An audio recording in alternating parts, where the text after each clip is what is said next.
Makakausap po natin ngayon, Energy Secretary Sharon Garin. Magandang gabi po sa inyo, Secretary Garin. Good evening, Karina. So, marami po kang nagtatanong kung bakit kasama daw ang subsidies tulad ng 4Ps, tsaka yung senior citizen discount, maging ang renewable energy. Dito po sa billing ng kuryente, hindi raw ba dapat na sa gobyerno sinisingil ang mga ito? Ano po ang paliwanag?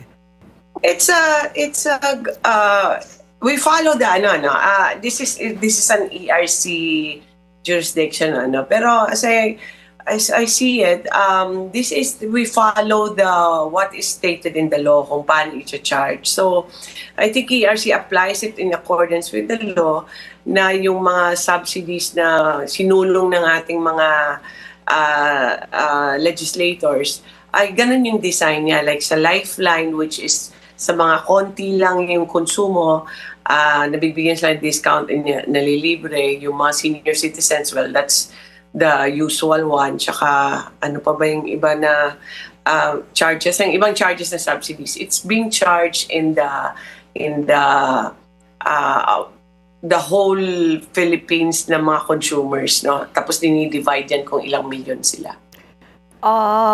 Naiintindihan kaya po ng tao itong ganitong klaseng paliwanag? Kasi it's kind of irregular, no? But you're saying that it's lawful. It is based in law. Yes, Corina, that has been done for, I don't know how many years, decades na siguro. So it's something that has been done way back before pa, matagal na. Kaya matagal na yan dyan actually. Buti nga nakita rin ng mga consumers natin para maintindihan ng lahat at mapag-usapan kung anong kailangan palitan.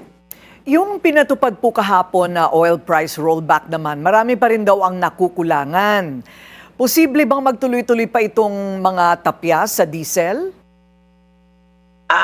Actually, yung reduction or yung rollback natin was a result of na bumaba rin yung presyo sa international market. Now, if that continues, it will also depend on the international market. Ano nangyayari ngayon? Medyo nagkagulo sila ulit, So, parang the last 2 days, umaakit ng pakonti-konti yung mga presyo internationally.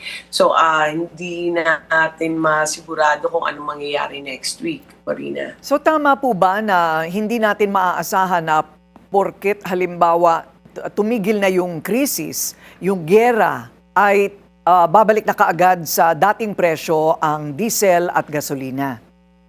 Correct. Right now, nag-ceasefire tayo, pero hindi pa rin bumalik siya, pero mukhang aakyat ulit, So, the same way na, like, as you said, kahit matapos na, kung wala na talagang gera, wala na silang problems sa Middle East, it will just take time kasi na para ayusin nila yung mga ports nila.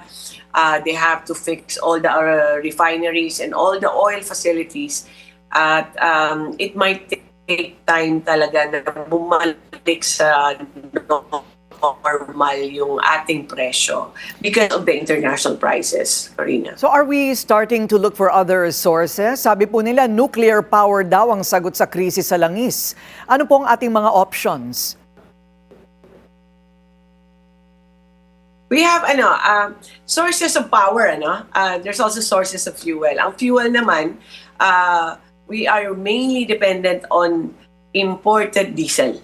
So, so sa DOE, yan pinupush talaga namin na damihan yung exploration companies dito at pakonti-konti meron naman. And then para bawas sa importation tayo. And sa diesel, meron namang pwede tayong explore na pabawas lang like yung mga biodiesel, biofuel natin. So, yan po pwedeng paakyat ng paakyat. Pero hindi yan enough to lower talaga our dependence. Pero at least makakabawas. Now, on power side, yung paano tayo mag-produce ng electricity, we are very dependent on coal and diesel, konti lang. Pero may renewable din tayo at meron din tayong gas. So ang indigenous dyan, Corina, and the cheaper ones is natural gas o malampaya and renewable energy. So ayan po, pwede pa yan, pwede pa natin increase at increase. What are the other alternatives? We can have nuclear also, basta safe and secure lang siya. At yan, ano rin, sinusulong din yan ng DOE because we do need to diversify Para pag nag-diversify, iba-iba yung mga supply natin, galing, mga fuel natin for our power. Kahit anong mangyari sa isang fuel, meron pa rin tayong ibang choices na ginagamit natin. So, we are on track on that. Actually, kaya Corina, we are really pushing na damihan yung renewable energy at up to 35% by 2030. Ngayon po, mga 26%, 27% na siguro tayo. Maraming salamat po sa inyong oras, Energy Secretary Sharon Garin. Thank you, Corina, and good evening. Manatiling nakatutok sa Bilyonaryo News Channel. Sumubaybay sa aming social media accounts at mag-subscribe sa aming YouTube channel para sa mga bago at eksklusibong balita.